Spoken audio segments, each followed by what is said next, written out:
From the Bunny's Nutshell Library by Robert Kraus.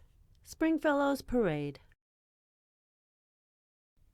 For as long as anyone could remember, on the very first afternoon of the very first day of spring, Mr. Rabbit led his parade across the meadow and round about. At sunrise on the day before spring, Springfellow went to see Mr. Rabbit. "May I please march in your parade?" he asked. "Only the biggest and the strongest and the most beautiful march in my parade," said Mr. Rabbit, "and you are none of these." Then he gave Springfellow's left leg a little pinch. "Too wobbly," he said, and he made a little note in his little notebook.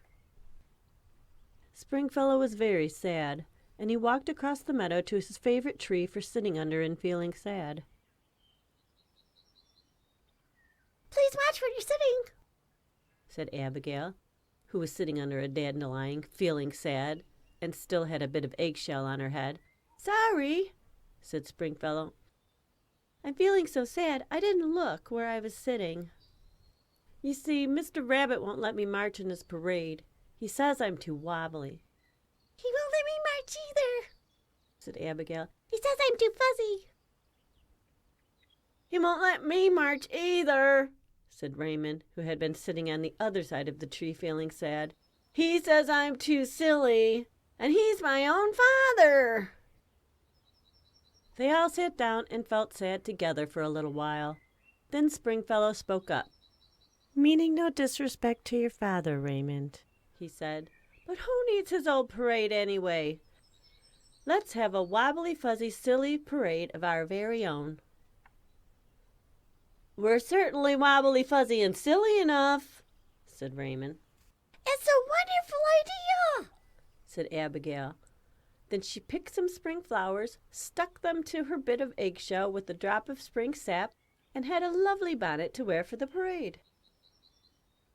Springfellow borrowed a battered straw hat from a scarecrow, and Abigail picked a daylily and stuck it in his hatband. Everybody laughed except Raymond. "First my father won't let me march in his parade," he said, "and now my so-called friends forget me." "You are not forgotten, Raymond," said Springfellow. "You are last but not least," and he trotted into the meadow and bit off a branch of forsythia. "This branch is our flag," said Springfellow, "and you, Raymond, are our flag-bearer."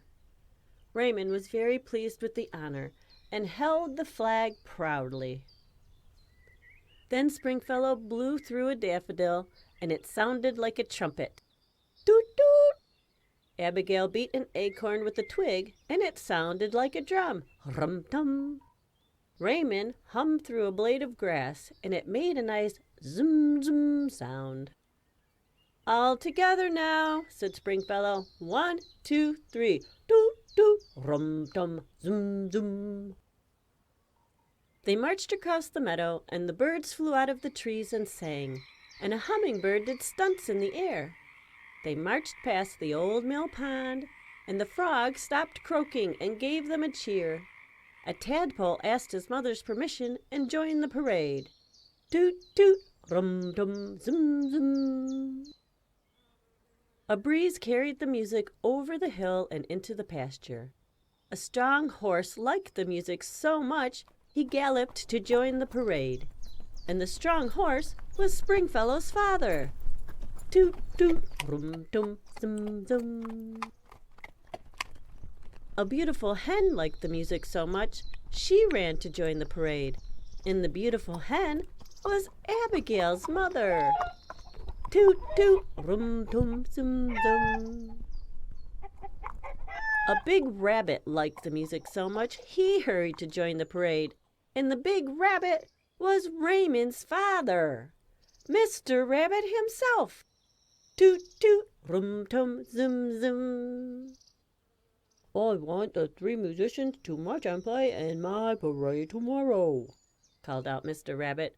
And Springfellow went toot, toot, Abigail went rum-tum, and Raymond went zum, zum, zum. The end.